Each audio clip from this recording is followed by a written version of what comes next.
Somewhere around your late 60s, a new thought starts showing up. It arrives on wet pavement, on the stairs, stepping out of the shower. Not fear exactly, more like a small calculation your body starts running that it never used to.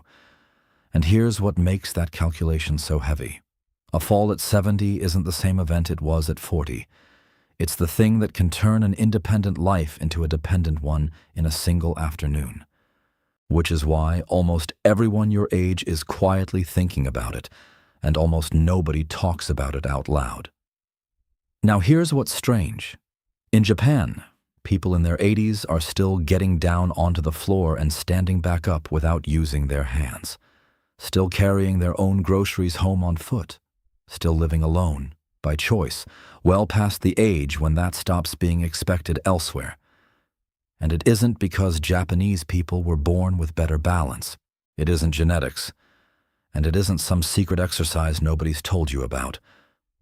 Today I'm counting down 8 reasons Japanese seniors fall less. And almost none of them are exercises. Most of them are things about a Japanese home, a Japanese day, and a Japanese habit that quietly train balance without anyone ever calling it training. Stay until number 1, because it's the one that explains most of the others. And it's something you probably stopped doing about 40 years ago without ever deciding to. Before we start, this is a look at habits and how the body works, not medical advice. If you've already had a fall or you feel unsteady, please talk to your doctor. Some causes of unsteadiness are medical and very treatable, and that conversation is worth having.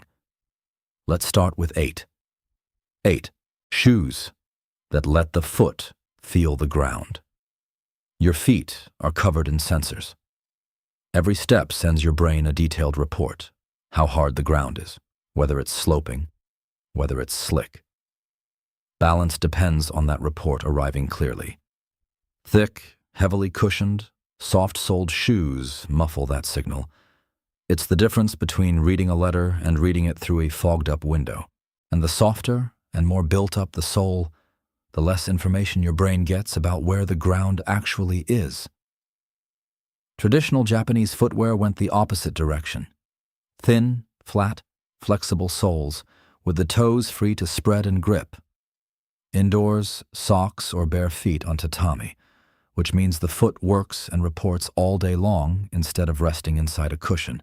The shift. Firm, flat, flexible shoes that let your foot feel the floor do more for your steadiness than the plush, marshmallow-soled ones sold as supportive. 7. A bathroom built around getting wet. The bathroom is where a large share of falls at home happen, and Western bathrooms are almost designed for it. A slick tub you step over at an awkward height, a hard tile floor, and often nothing solid to hold onto within reach. Japanese bathrooms treat the whole room as a place that's going to get wet. Textured, non-slip flooring instead of glazed tile. A low, deep tub you step down into rather than climb over. A small stool to sit on while washing so no one is standing on a soapy surface balancing on one leg to scrub a foot. And grab bars are ordinary, not something you install after an emergency. The shift. The safest bathroom isn't a careful bathroom, it's a boring one. A bar to hold, a textured mat, and a stool so you're never balancing on wet ceramic. 6. A home with nothing to trip over. Walk through a traditional Japanese home, and you'll notice how little is on the floor. No cords running across the room, no rugs with curled edges, no stacks of things migrating into the walkways. Furniture is low, so a hand can find something solid on the way down or up. Fall research is boring and consistent on this point. Most falls at home aren't dramatic. They're a toe catching a rug edge, a foot finding a shoe left in a hallway, a step taken in a dark room. The Japanese genkan, where shoes come off and stay at the door, removes an entire category of floor clutter before it enters. The shift. Clear floors, taped down or removed rugs, and a light you can reach before your feet hit the floor at night are worth more than any balance gadget. 5. Walking woven into the ordinary day. In Japan, walking isn't a health activity. It's transportation. To the station, to the shop, to a friend's house, accumulated without ever being scheduled or counted. That matters more than the total distance because the legs don't just need volume, they need variety. Real walking means uneven pavement, curbs, a slope, a change of direction, a stop and a start. That constant small correction is what keeps the balance system fluent. A body that only ever walks on flat, predictable floors slowly loses the reflexes for everything else, which is why a curb can feel surprisingly difficult after years of feeling like nothing at all. The shift. It isn't about steps per day. It's about walking places where the ground isn't perfectly flat and the route isn't perfectly predictable. 4. Protein at every single meal. After about 60, the body starts losing muscle faster than it rebuilds it, and it becomes measurably harder to hold on to what's there. That loss is one of the largest drivers of unsteadiness, because catching yourself mid-stumble is a strength event. The legs have half a second to fire hard enough to stop a fall. A traditional Japanese diet delivers protein in smaller amounts spread across every meal: fish, tofu, egg, soybeans, rather than almost none at breakfast and a large portion at dinner, which is the common Western pattern. Spread across the day, more of it actually gets used for muscle. Add the oily fish and the vitamin D that comes with it, both linked to bone density, and the same meals quietly support the strength that catches you and the bones that take the impact if it doesn't. The shift. Get some protein into breakfast and lunch, not just dinner. It's one of the least dramatic and most protective changes available at our age. 3. Staying genuinely involved with people. This one sounds like it belongs in a different video, and it doesn't. Here's the chain. Someone becomes a little unsteady. They start declining invitations. They go out less. Because they go out less, they walk less. And because they walk less, they get weaker, which makes them more unsteady, which makes them decline more invitations. Isolation and physical decline feed each other, and the fear of falling becomes one of the strongest predictors of an actual fall. Japanese communities have traditionally made staying involve the default rather than an effort.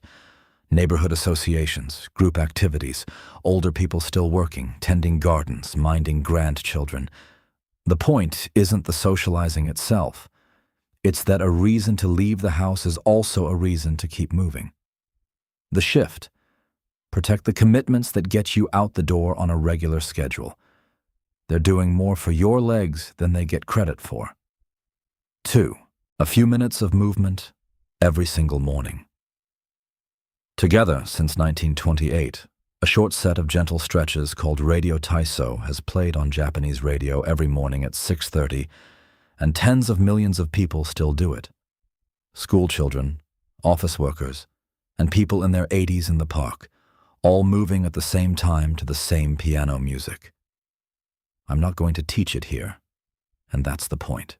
What makes it work isn't the specific movements. It's that it's daily, it's short, it's gentle enough that nobody dreads it, and it's shared so it happens on days when motivation alone wouldn't be enough. Almost every failed exercise plan fails on one of those 4 things. The shift. The movement that protects you isn't the hardest one. It's the one that survives every single day for 20 years. Small, gentle, at the same time daily, ideally with someone else. Just one left.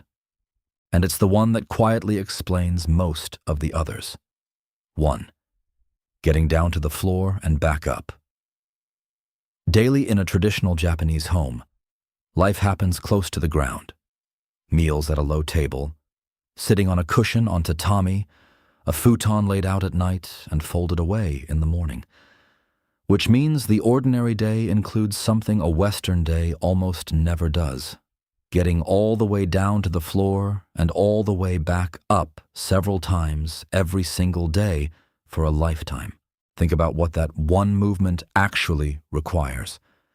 Ankles that bend, hips that open, knee strength through a full range. A trunk strong enough to control the descent instead of collapsing into it, and the balance to move through all of it without a wobble.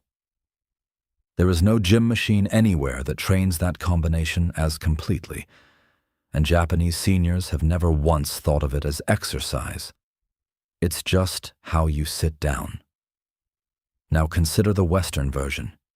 Chairs, sofas, high beds, every single one designed so you never have to go below knee height. Do that for 40 years, and the body does what bodies do. It quietly gives back the range it stopped being asked for. And here's the part that matters. Most people don't notice it's gone until the day they need it, on the floor, after a fall, unable to get up. The shift. This is why researchers keep finding that how easily someone can get up from the floor tracks so closely with independence later in life. Not because it's a magic exercise, because it's the honest summary of everything else. And to be very clear, if you're already unsteady, do not go testing this alone. Ask your doctor first, and if you do work toward it, do it with someone there and something solid to hold. So here's the picture, all 8 together. Shoes that let you feel the ground, a bathroom that isn't a trap, floors with nothing on them, walking on real, uneven ground as part of ordinary life. Protein spread across the day so the muscle stays. People and commitments that keep you leaving the house. A few gentle minutes every morning that never get skipped. And a life that still asks you regularly to get down and get back up. Notice what's not on that list. No gym. No equipment. No program with a name. Japanese seniors aren't training for independence. They're living in a way that never stops requiring it. That's the whole difference. Falling isn't an inevitable part of getting older. It's usually the result of a dozen small things that quietly changed, most of them fixable, none of them dramatic. Tell me in the comments, which of these 8 surprised you most? And if you have a parent, a spouse, or a friend who's started moving a little more carefully lately, send this one to them. The conversation nobody wants to start is a lot easier to have with a video than from nothing. Take care of yourself and be gentle with your body. It's been carrying you a long time. See you in the next one. This content is for educational purposes only and is not a substitute for advice from a qualified medical professional. If you've experienced a fall, dizziness, or unsteadiness, please speak with your doctor.